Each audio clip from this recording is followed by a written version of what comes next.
Okay, it's time to move on to our next presentation. And this is titled My Eye Won't Close, and I see double. It is from Ann Abel from Minneapolis. All right, good afternoon. I have no financial interest to disclose. This case is a 57-year-old female who's had double vision for the past week. She describes it as constant, horizontal, with overlapping images. She said occasionally she'll even see 3 to 4 images at a time. She feels like it's coming out of her left eye because when she closes her right eye, the double vision gets worse, or sometimes the triple vision gets worse. And when she closes her left eye, it goes away completely. She has a foreign body sensation in her left eye and some difficulty closing her eyelid. She's actually been taping her eyes shut at night for the past couple of days. The left side of her face is also droopy, which has been commented on by her colleagues at work. Her medical history is significant for hypothyroidism, chronic sinusitis, and BPPV. She was actually started on Augmentin a few days prior for a sinus infection. She has a headache, but no fever or chills. She is experiencing some vertigo intermittently, which is similar to her episodes of BPPV in the past. She's nauseous on occasion and has vomited a couple times in the last few days. She initially presented to her primary ophthalmologist, where her acuity was 20/20 in the right eye and 20/50 in the left, which improved with pinhole to 20/25. Her pupils were normal, pressures normal, and motility was normal as well. Here's a photo. She had a left facial droop with lag ophthalmos, some mild injection and signs of exposure keratopathy on the left. Her fundus exam undilated was normal. So now for the response question. What would you do next? Aggressively lubricate, start her on oral prednisone and valacyclovir for Bell's palsy, refer to ENT for a vertigo workup and possibly an Epley maneuver, or refer to a neuro-ophthalmologist? What's her hearing? We don't know yet. She's not complaining of hearing loss.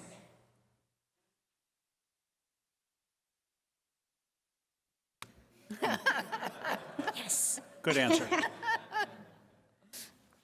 Okay.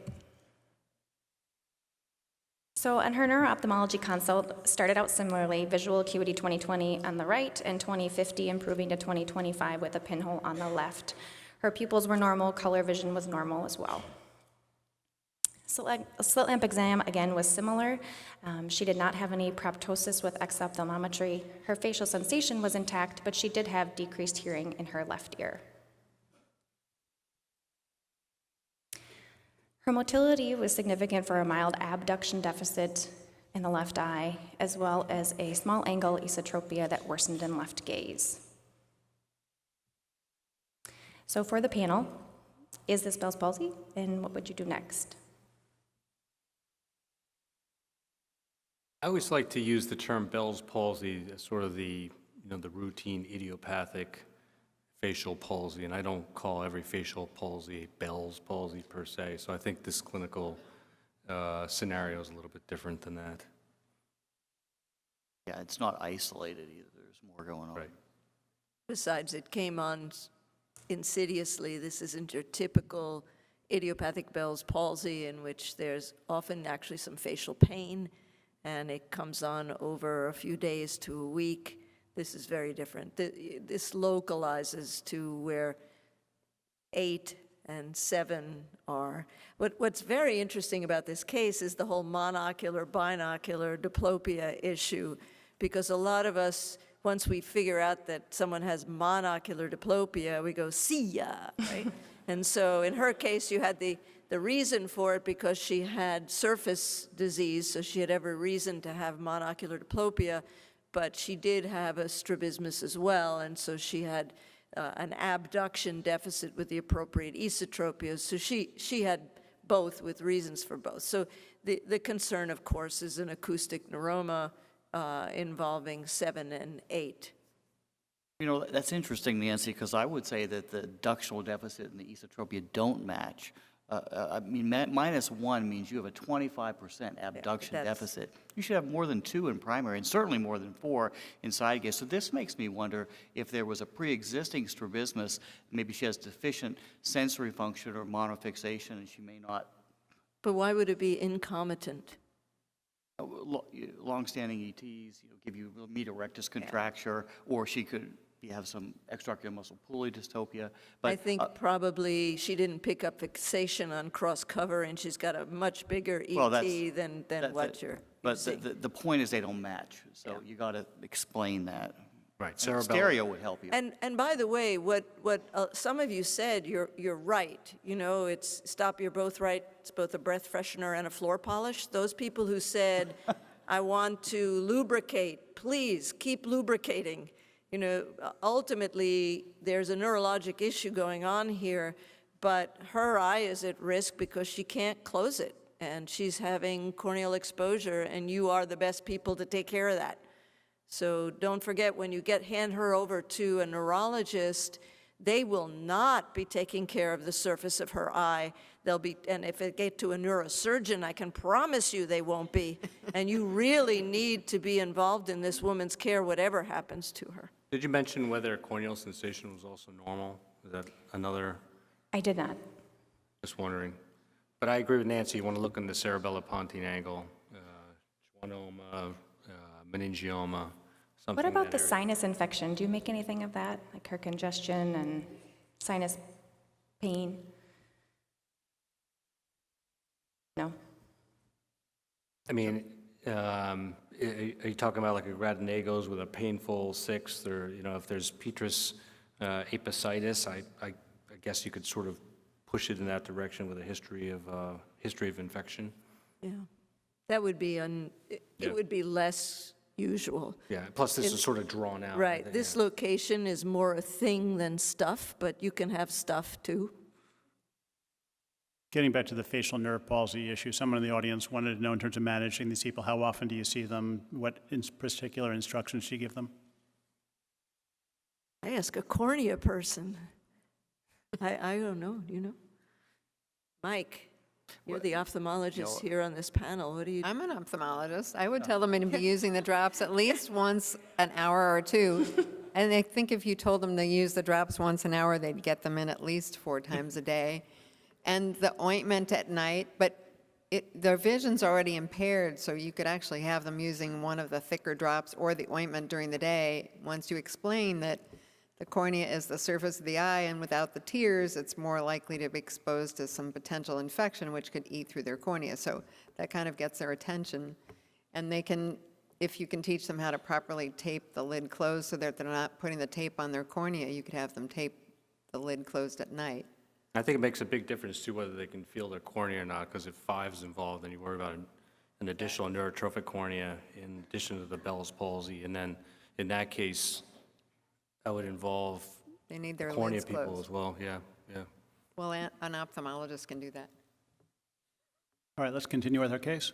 So what would you do next? Image.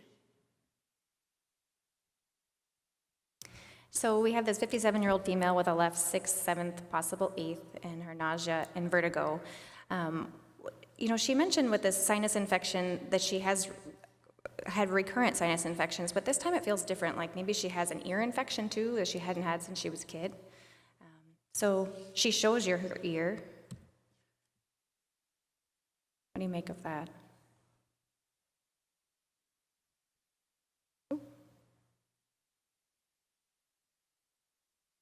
She's got sort of weeping vesicles inside of her ear that have been there for the past few days as well. Interesting.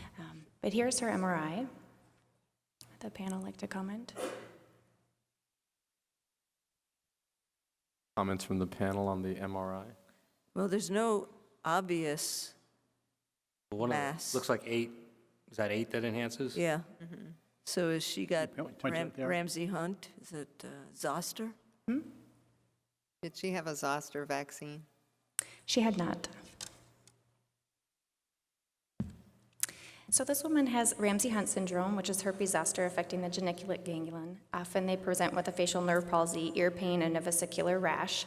They can have involvement of other cranial nerves as well. The treatment is prednisone and antivirals.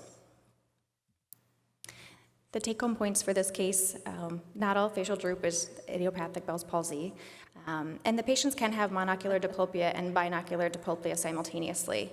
So I think what Dr. Newman was highlighting earlier is that we all are relieved when patients have monocular diplopia, but we can't forego the sensory motor exam just because of that, because in this case it would have been missed. Somebody asked, do we need to worry if a Bell's palsy can turn into a problem like this?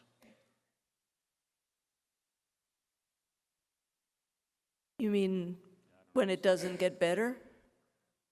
That can you have exposure when it doesn't get better? I assume the answer is yes. There are some Bell's palsies that don't resolve. Yeah, yeah. Not neurotrophic, but exposure. Right. And for this patient, once she shows you her rash, it becomes quite obvious. But as you were talking about previously, too, the importance of the MRI. If you don't have a zoster rash, so you don't miss a malignancy. But I notice you still imaged her even though you saw that rash. So she came with that, yes.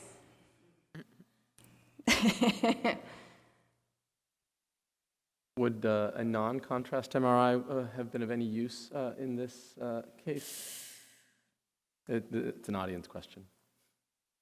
So that's really dangerous because that's falsely reassuring. If you can have very small acoustic neuromas that you might not pick up, and certainly in this case you wouldn't have picked up the enhancement that went along with her zoster infection, and that's a big problem among neurologists mostly, is that they get an MRI without contrast, and you get all this DWI and stroke protocol, and that's not helpful for these localizable situations where you're mostly worried about a thing, tumor. We had another question. If somebody has Ramsay-Hunt, do we use prednisone in addition to antivirals?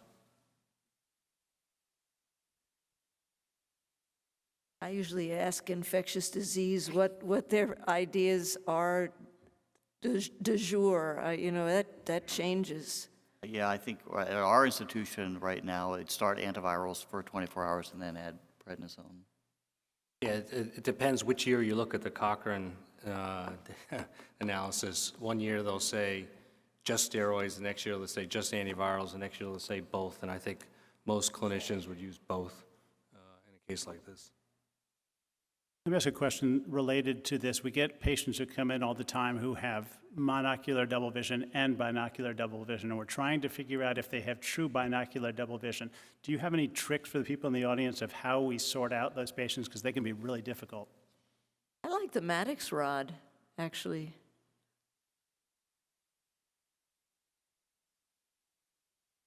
Well,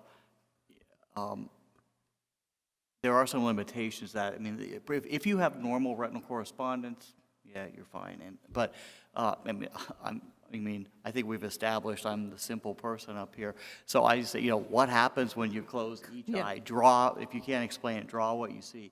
And usually it becomes pretty clear, or even a red light test. Also, sometimes what they think you mean when you ask something is different from what they mean, what they interpret it. So I really have them do it right there in the office, and I find a pinhole very, very helpful for these surface ones. That, is this what you're experiencing?